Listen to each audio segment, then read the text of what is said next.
Welcome to the Business Resilience Decoded podcast, brought to you by Asfalis Advisors and the Disaster Recovery Journal. Crisis management in today's world is ever-changing, and this podcast is our commitment to help you navigate successful outcomes for any crisis you may face. I'm your host, Vanessa Matthews. I specialize in providing insights and solutions for crisis, continuity, and resilience across industries from real estate and healthcare to terrorism in the airline and transportation worlds. No matter what industry you're in, this podcast will provide you the tools to build resilience in your organization. Welcome back to another episode of the Business Resilience Decoded podcast. Today, we are talking to Matthew Ike. The title of today's episode is The Russia-Ukraine Conflict and Its Effect on the Energy Sector. Matthew is the Executive Vice President of the United States Energy Development Corporation. Welcome to the podcast. Thank you so much, Vanessa. How you doing today? It's a beautiful day here in Dallas. I'm doing great. Well, that's exciting. So look, I'm super excited. This is the first podcast where we have that's fully dedicated to the Russia-Ukraine war. So I'm pretty interested in learning more about you and for you to be able to share the work that you do with our subscribers. So we'll just start off with, can you tell our listeners a little bit about what you do and what led you to working in the energy industry? Sure. So again, name's Matthew Ike. My foray into the industry really comes from a finance background. So a couple decades ago, as I started into a finance career, I ended up getting heavily invested myself and a lot of my portfolios in the energy space. And by random circumstance, my in-laws actually owned a real estate and energy company. And circa around 2003, the opportunity arose for me to do some consulting originally on the real estate side. And I found this opening in our energy company and built a finance division and arm into what we do. Capital formation, raising capital, and investing it in the energy space. So it's by a lot of luck and circumstance that the future's met, but really nepotism, I guess, is the answer. That's probably a better answer. That is funny. So you have the energy component and the financial side. Yes, ma'am. Yep. Well, that's got to be pretty exciting. So we're all very well aware of the conflict that's been happening between Russia and Ukraine. And there doesn't seem to be a resolution in sight or happening anytime soon. And historically, my question is, what have you seen in terms of foreign conflict and its effect on the energy sector within the United States? So this time, I hate saying things are different. This invasion appears to have a bit more influence than is the norm for major geopolitical events. And ultimately, it's because of the situation that we're currently in terms of the supply and demand imbalance of traditional, oil and natural gas and our global consumption and production rates. So, unfortunately, what normally is just kind of a price spike that occurs for a short period of time because of geopolitical tensions has become much more, right? You're starting to see it influence policy, price, ultimately your supply and demand of the actual end commodity where, the Middle East is going to supply, ultimately where Europe is going to get their oil and natural gas to produce. Unfortunately, it's done things like bring coal back to the market, right? It's had a really unique effect because Russia has taken its place in terms of its ability to produce a significant amount of the necessary daily supply and put itself in a position during these high prices to have more control than it should, right? If prices were $50 or $60 a barrel and there was more supply coming to market, Russia wouldn't be able to have the global impact that they have right now. But because supply is so constrained and demand remains so strong, unfortunately, it gives them way too much leverage, where in most circumstances they would not, which is very similar to why they invaded back in 2014 in Crimea. Was oil was high, the markets were tight, and they had more influence than they would normally be able to have. So they tend to wait for that imbalance to make these moves, because then people have less tools against them. And anytime you go to sanction them, you're actually raising the price, so they're getting more power. It's this horrible cycle that that unfortunately we're in right now. Yeah. So in thinking about the effect of the Russia-Ukraine war, I'm going back to the physical attack that happened within Ukraine and specifically what happened to their utilities. Do you also see any changes based on what Russia did from a physical perspective that you're seeing in your environment? Yeah, so many changes. Actually, the nature of this that expands from here and the risk management, it's crazy to think about, right? Because now when you think about, the physical impact of not being able to get oil or gas to other countries, right? Kind of the interdependence we all have. The fact that Russia took over a nuclear plant, which supplies a lot of energy to the surrounding area. Ultimately, it's really concerning because people no longer domestically feel safe with their own production when relying on unreliable partners. So I guess the one good effect that is likely to come from all of this is that although we live in a global and interdependent workplace, especially in commodities, I think that might start to change where people realize that global security is going to come from a lot more domestic production from each country, a lot more reliance on renewables, a lot more reliance on their own supplies of oil and gas versus allowing the world's worst actors to be in control, right? So, 3 years ago, you would have thought it was almost impossible that the US would drill more oil wells because of the general ESG movement, right? You're probably going to see the US can go back to being an independent producer and the strongest producer because geopolitically it insulates us from outside actors, right? So I think there are major changes. I also think it's the same reason why people will increase their investment back into nuclear, back into renewables, because ultimately it provides more domestic security to not be relying on Russia, Iran, Saudi Arabia, right? Like just think about it. The control comes from some of the world's worst actors. So I think there is a impact from this that really reverberates for a long period of time. Yeah. So what do you think are the short-term effects on energy that we're seeing in the US as a result of this conflict? And I would say both for the individuals and for corporations and businesses. The worst kind, unfortunately. So I think people are realizing that, the US on a global scale isn't as competitive as everyone thinks because we have relatively high cost of doing business, high taxes, high labor, high healthcare, right? What's made us excessively competitive is cheap energy, right? When we get cheap energy, we can be competitive on a global stage. So I think there is a major impact. We see it as consumers, right? Our discretionary spending when gasoline gets too high, companies see the same thing. So ultimately, I think there's a real issue that we're coming to bear. And I'll give a couple of examples. Diesel, people don't realize that diesel is a refined product that you have to combine both light and heavy crude from. So you have to import crude. Even if you're producing more than you need, you still have to import the heavy crude to make diesel. And we are really short on the refining of distillate. Well, if you don't have diesel, you can't do long haul transport. If you can't do long haul transport, inflation goes crazy everywhere. So we're running into a major buzzsaw that diesel is the lifeblood of this country because it is all the transportation that we need. And without it, and with constraints in it, even if more oil comes to market, you can't necessarily make more diesel. So we have to build out the refining capacity. We have to get more efficient, or we're going to run into really big problems, right? And we're starting to see it on the natural gas side, where because oil production went down, the associated natural gas production went down over the last several years. Well, natural gas is the electricity fuel, right? That's how we create all the electricity. And as we keep putting more and more demands for more houses, more cars, especially as we start to go to EVs, there's not enough gas right now to provide the electricity.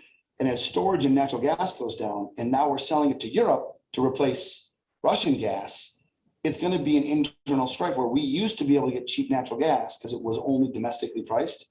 It's going to be globally priced. And if people don't realize, well, we're now paying a lot. $6 an MCF for gas is costing $40 an MCF in Europe. And if that pricing parity came to the US, could you imagine if the average consumer or business saw a 10x rise in their electricity bills? It would blow our minds, but that's unfortunately where we're getting to because the markets are becoming global, right? And not just domestic in natural gas. And if a oil company can sell it globally, why would it sell it in the US for $6? They can sell it for $40 to somewhere out outside the coast of the US, right? It's just crazy. So a lot. The answer is the business risk right now is that prices are going to be substantially higher for at least the next 3 to 5 years, because it would take such a heavy capital investment here in this country to get us up to where we need to be. We're at least 3 years behind, and we may never get there.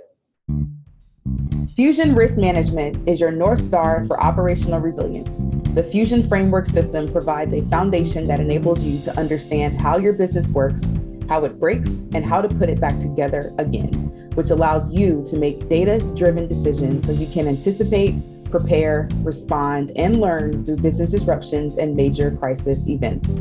Head to the link in our show notes to request a demo today. Fusion Risk Management, building a more resilient world together.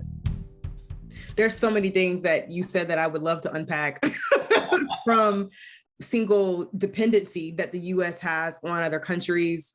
The concern, so from a transportation and supply chain perspective, it's not just the people, it's not just the lack of drivers, but it's also what the drivers need to get products back and forth. Yep. And then to your point, there's 330 plus or minus, million people within America, and other countries like China, like India, over 1 billion plus people. So we always talk to, 95% of the consumer market is outside of the United States. So we're really a small fish in a big pond, right? So wow. Okay. So we talked about short term. Let's go to long term. What do we see as potential long-term impacts if this war extends into 2023? And one thing I'm thinking about too is this recession. At the time of this recording, it's in July of 2022. From all the things that you shared, it sounds like another recession, or just adding on to the one that we're already in. Yeah, or causing a lot. I mean, whether it's the chicken or the egg here, right? It's definitely a cycle that we're getting into. And so I think the likelihood of a recession is stronger. The good news is a recession will dampen demand, which will lower price, right? So if there's less consumption of something, then ultimately the price will come down.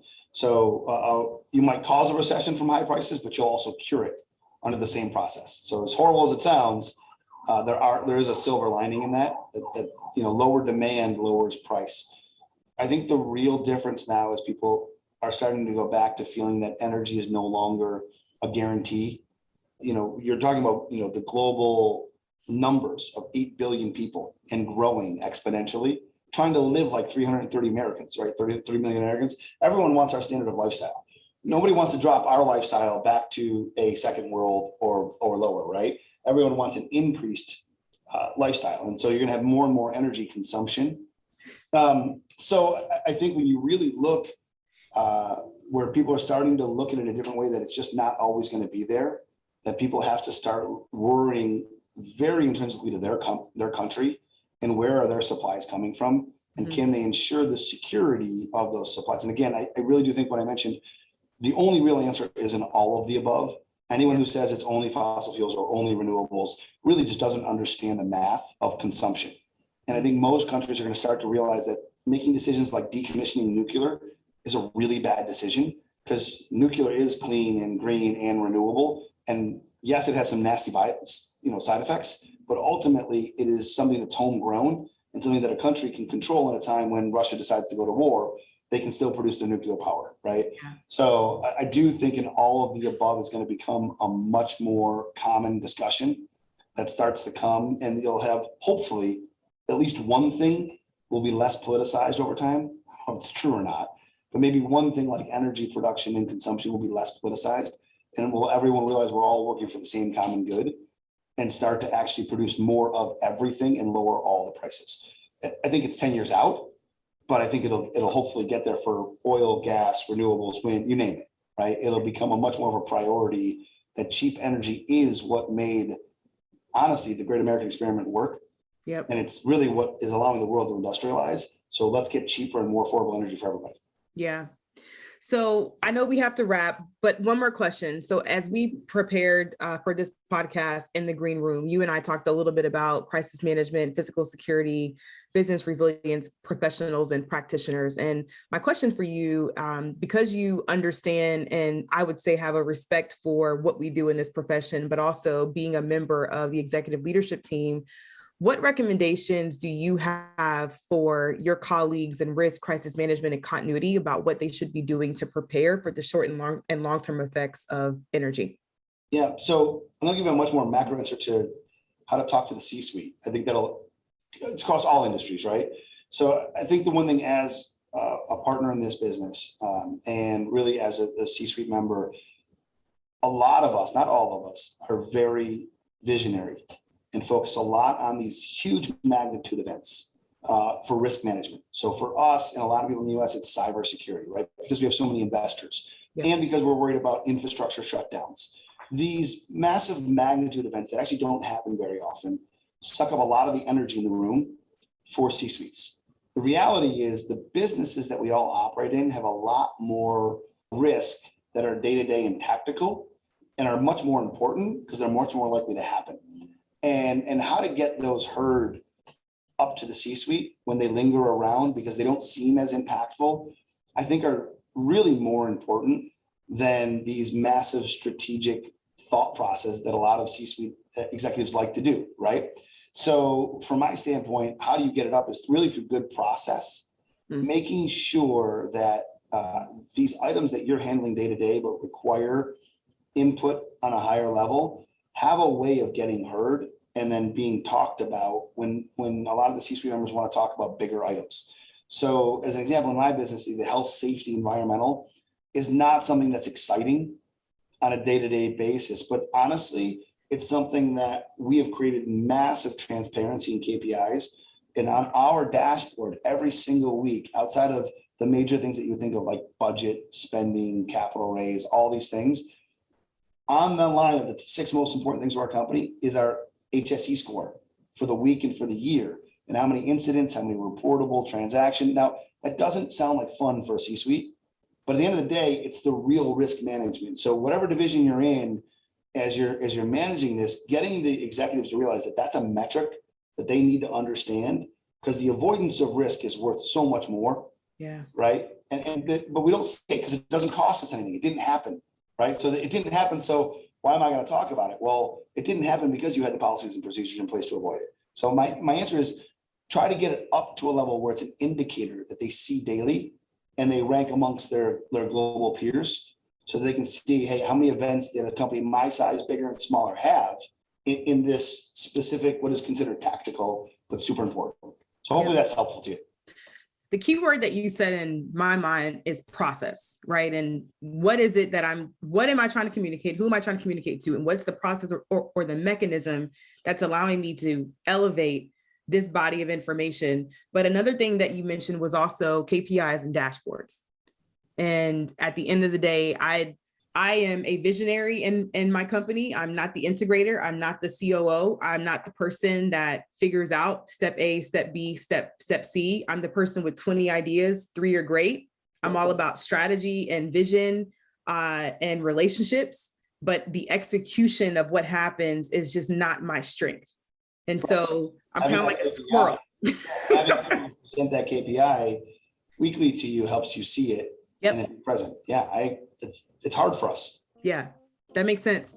So where can our listeners connect with you after today's episode? I would go through either LinkedIn or go to US Energy, which is usedc.com. Come to our website, check us out, ask us questions. If you want to talk about risk management, we have a whole team that can go through that. If you want to connect with me on LinkedIn, feel free. So I'd love to chat with anybody who has any questions or comments. Thank you for listening to the Business Resilience Decoded podcast, brought to you by Asfalis Advisors and Disaster Recovery Journal. Make sure you check out the show notes for this episode to see all the upcoming events, programs, and ways we can support you. Make sure you subscribe to the show wherever you get your podcasts, leave us a review, and share it with a friend. Thanks again, and I'll talk to you in the next episode.